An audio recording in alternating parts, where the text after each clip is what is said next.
Did you know that 90% of the world's millionaires invest in real estate? Well, I'm Angel with the Academy Presents Real Estate Investing Rocks, and I'm here to help you if you want to go for your piece of that pie. In the buy and hold sector, there's this quick back of the napkin formula you can use called the 1% rule.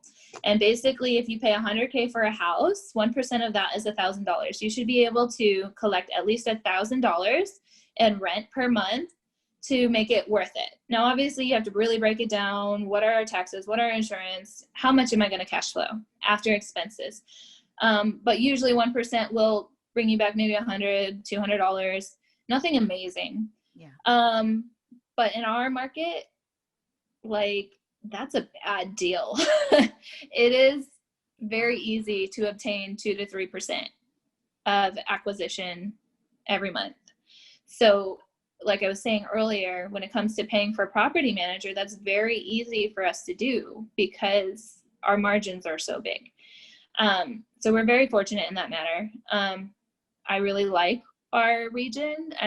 There are some downsides of it, like New York is not the most landlord friendly state, and I'm feeling that, especially in times of COVID.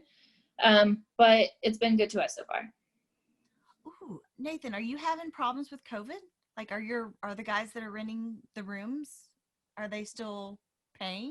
And how does that work? Is it like, would they be able to not pay and get the eviction moratorium? Sorry, that was kind of a whole bunch of stuff all at once. It's kind of a mixed bag. It did affect one individual, but I mean, we're talking about like $600 a month for rent here, and the unemployment was originally doing like $600 a week. So just by saving that, you can kind of delay it for a while. But it also, like the rent by the room, kind of presents a good opportunity. Like a lot of people are downsizing their expenses. So I actually had a lot of inquiries, a little mixed. Well, that's super cool though. So like Cindy's like replacing her income. Are you wanting to replace your income, or are you always wanting to do some software development on the side? Well, I guess it's your primary right now, but eventually it's going to be your side gig. Yeah. My motivation is like, I enjoy what I do. I want to remove the financial motivation from it and just do it for the sake of doing it. So I like working for startups, but I don't like the instability that startups have. I mean, I've been laid off 3 times in my career, so I don't want to do that. But yeah, putting myself in a position where I don't need the money, and then I can continue doing freelancing, work for startups, that kind of stuff. So that's kind of the same boat that a teacher's in, because you want to remove that. Because like for me, when I was teaching, it made me more focused on my student relationships and making sure that, yes, the content was being taught, but it just made me a different person because I was getting to do something I truly loved. And it wasn't about the money, because we were covering our bills and all of our other needs with other monies. And so it sounds like you're kind of wanting to do the same thing, where you can get involved in a startup that's going to solve some huge problem and not have to worry about where your money's coming from. Yeah. So I think it gives you, I've been listening to a lot of Andy Frisella, the 75 hard guy. Cindy, you're familiar. But he talks about how you make better decisions when there's not that financial component. Yeah. And so I think that's just really cool to hear it from someone outside of education, because I've heard it from people on TV or in big summits and stuff, but you don't hear it from people like us. So that's just super cool. Okay. I'll get off my fangirl now. But yeah, wild stuff. This has just been the best. This has just been the best. I'm almost like, Nate, you want to come on over? Yeah, no, this is there's just there's just so many ways to make money in real estate. It is such an amazing vehicle. And like, I just want to share that with people. And I want people to get the opportunity to learn about all these different things you can do and all these different ways that you can do it. Cause like, even just amongst us, I mean, Nathan's house hacking, you're buying properties with cash, and I'm leveraged to the hilt. I mean, just right here in this small little group, we're doing it differently, Right. but it's the same kind of vehicle. And Mm-hmm. even with a lot of the crazy that's been going on with COVID and the eviction moratoriums, and it's still doing okay. Even if all it's doing is paying the mortgage, you're still getting equity. Right. And if you don't have a mortgage, then you're cash flowing still. But I don't know. I mean, everybody always is going to need a place to live. And I just can't see that need going away. I mean, it's one of Maslow's basic needs. You kind of got to have something over your head. Right. Yeah. There's no one way to make it happen. And that's what I really like about real estate investing. And I feel like my education background and my musical background can come into play. A lot of people are like, wow, Cindy, you've got some really creative ideas. Maybe some ideas that somebody else may not have thought of. And I think that's a lot of that has to do with my education and musical background. And I'm able to bring that to the real estate sector because creativity is necessary. We're going to have problems. Well, how are you going to get past that? Are you going to go over the problem? Are you going to dig yourself a hole underneath it? Like, you're going to chisel away at that bad boy? Like, how can you get past that? And so, we've had our fair share of obstacles, and especially when it comes to even creative financing. I'm pretty proud of this. So when it came to financing our renovations, like I said, we did over 6 figures last year. We don't just have that in the bank, especially after we just paid everything we had in our savings to acquire the property. So what we ended up doing is we ended up cash flowing the labor every week. Pretty much anything we made just went to the contractor. And then our materials were purchased via credit card. And we had 0 commercial debt at the time when we first started. So we had pretty much any kind of limit we had to work with, right? So we had one particular card that was great because my husband is in the military, and he was able to apply his SCRA benefits because he got it prior to joining the military. So this particular credit card was 4% APR. That was just for regular purchases as well as cash advance, excuse me. Wow. Yeah. So we're like, we really like this credit card. So how can we use this one to get all the materials? And so we're like, well, we got good credit, good payment history. What if we call in and ask for a credit increase, right? They do that. So we did. However, because of data breaches, we had 1 or 2 of my husband's credit bureaus locked, and it's kind of a pain in the butt to unlock and lock and whatever. And the representative on the line was like, well, you know what you could do? You do have these other credit cards through Chase as well. This is Chase. You could just move this limit from this credit card over to this credit card. Like, what? Oh, they stack them.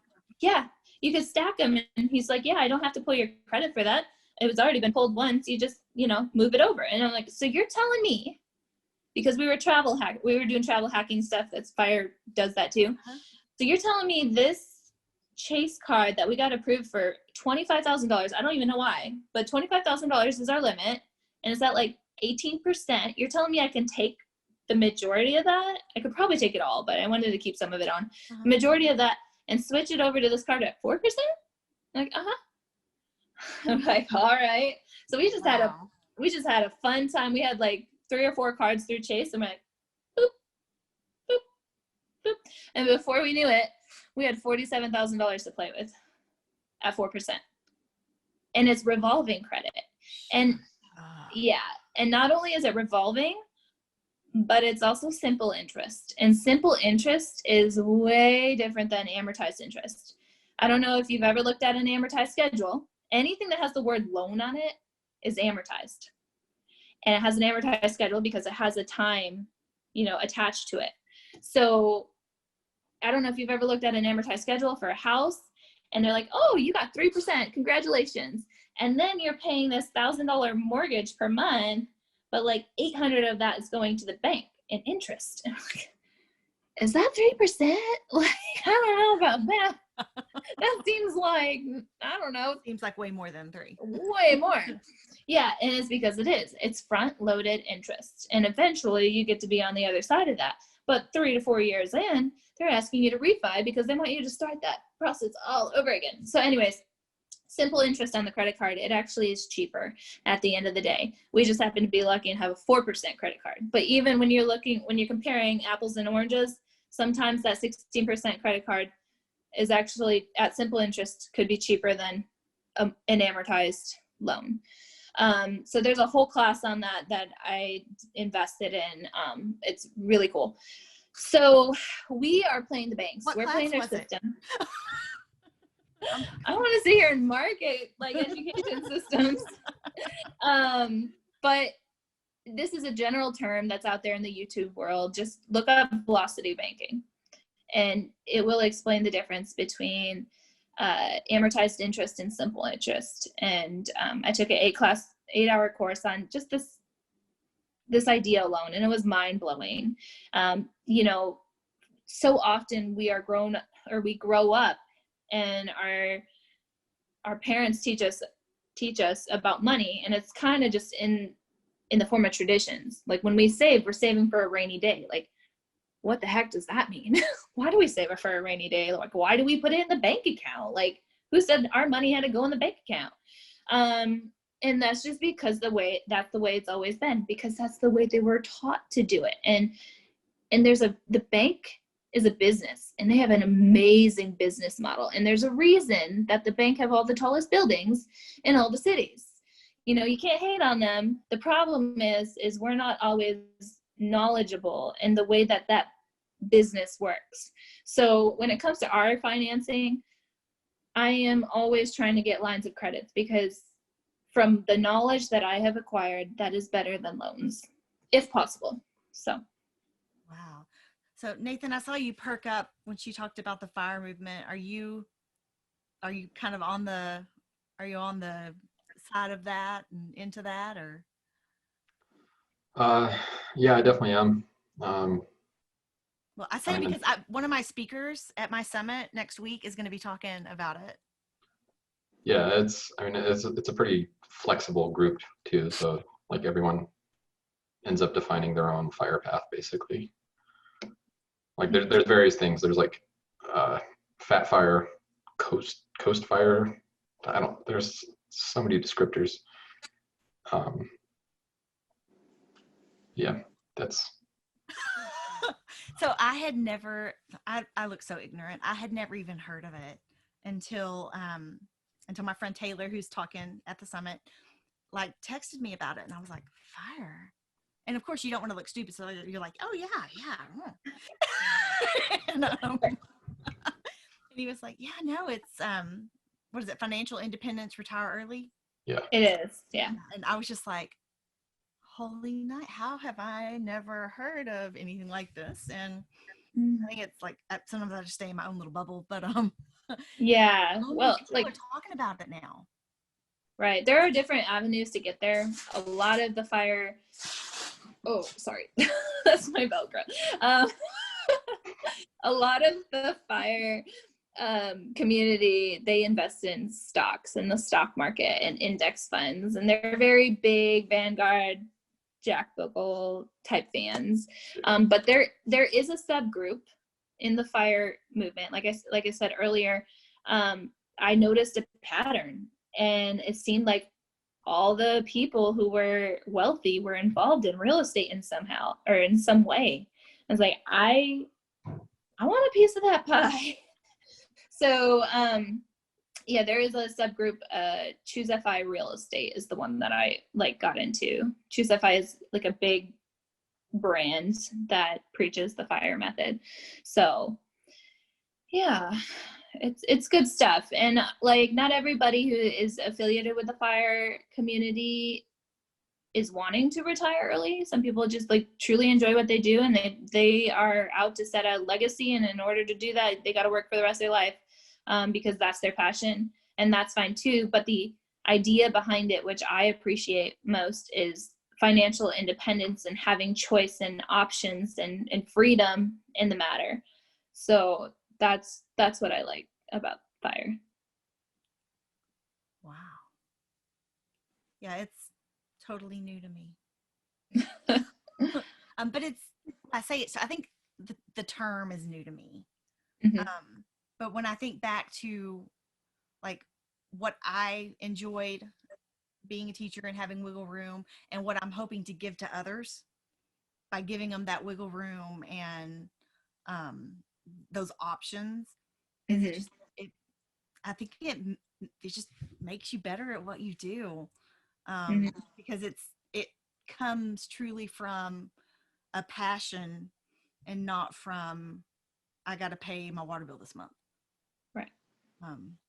So yeah, and I think that idea sounds very similar to what I'm hearing about the FIRE movement.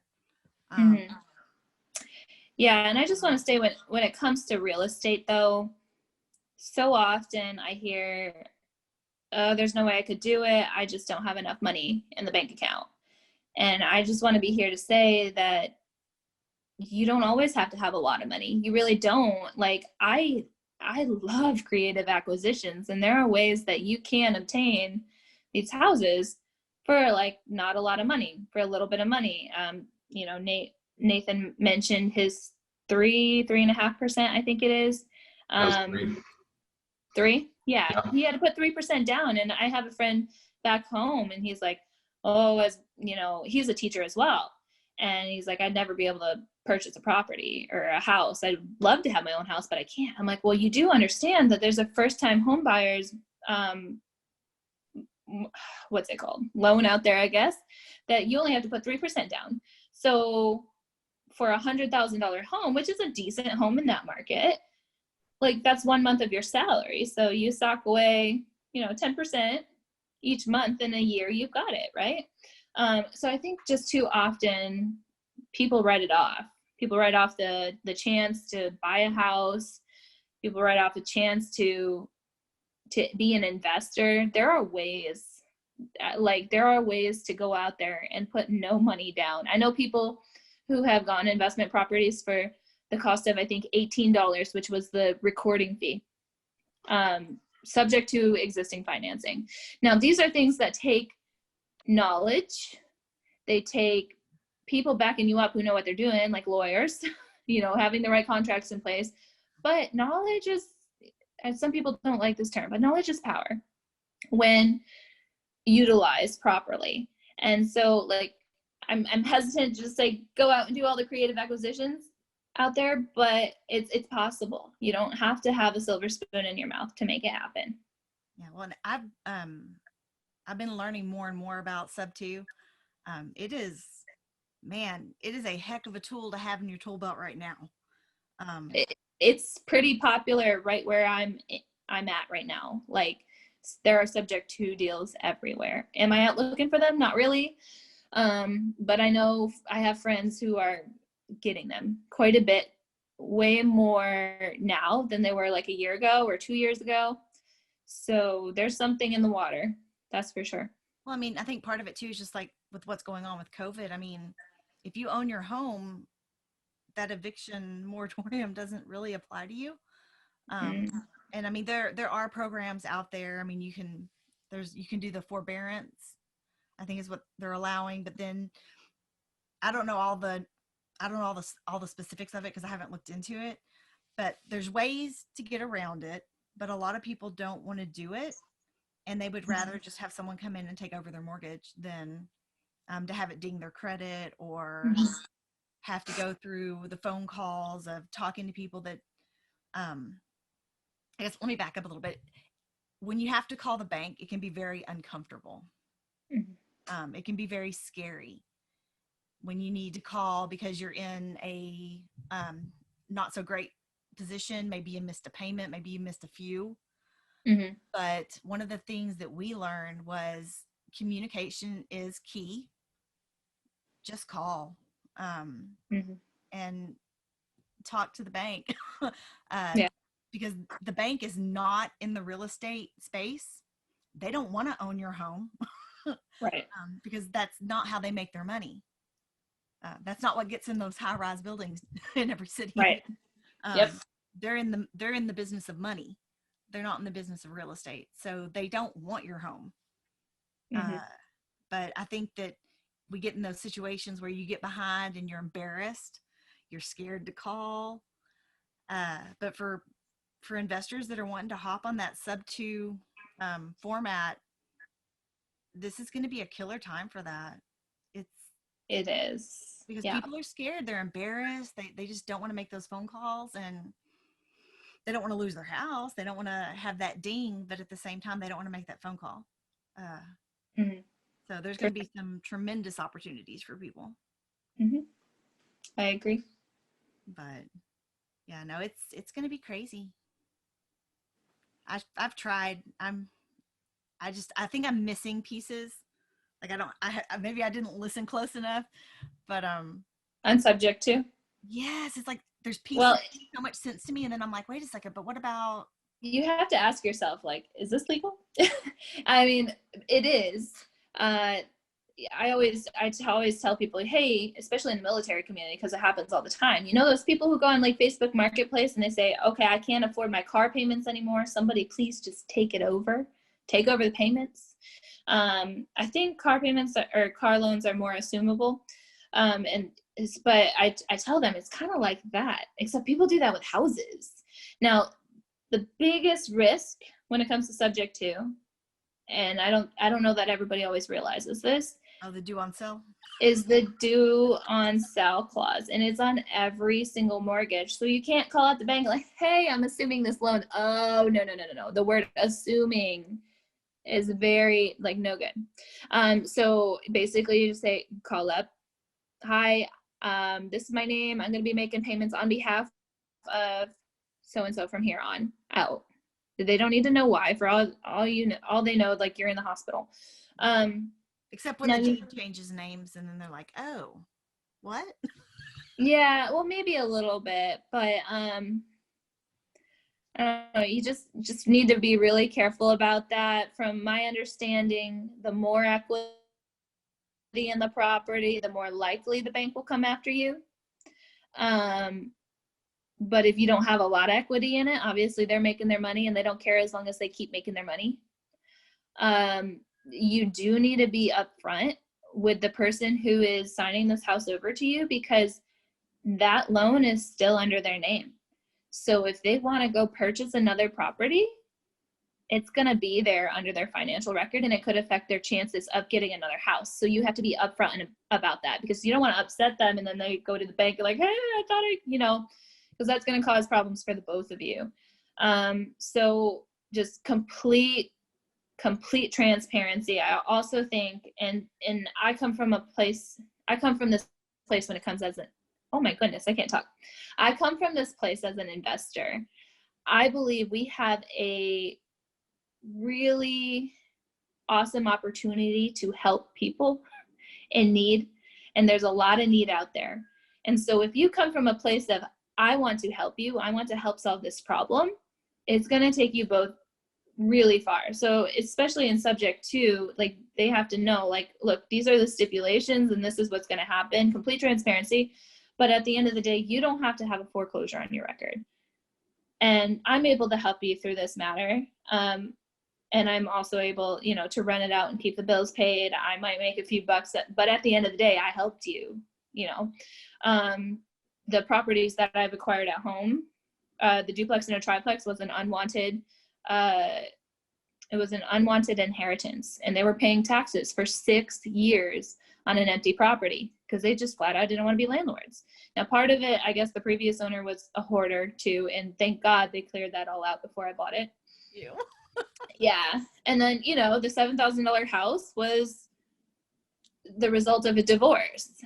So there are circumstances out there that sure we could capitalize on, but at the end of the day, if your intentions are to help someone else, and then for us also, it's even more than that, like we're adding value to our community and employing local contractors, and we're providing nice housing to our community, which there isn't very many. Like sometimes people are like, do you have a renter, you know, a tenant in line? No, I don't, because as soon as we put it up there, like this is a rare golden egg and everybody wants it. So there's a lot of fulfillment in that, helping distressed sellers and then providing some nice living quarters to people who otherwise wouldn't be able to have it.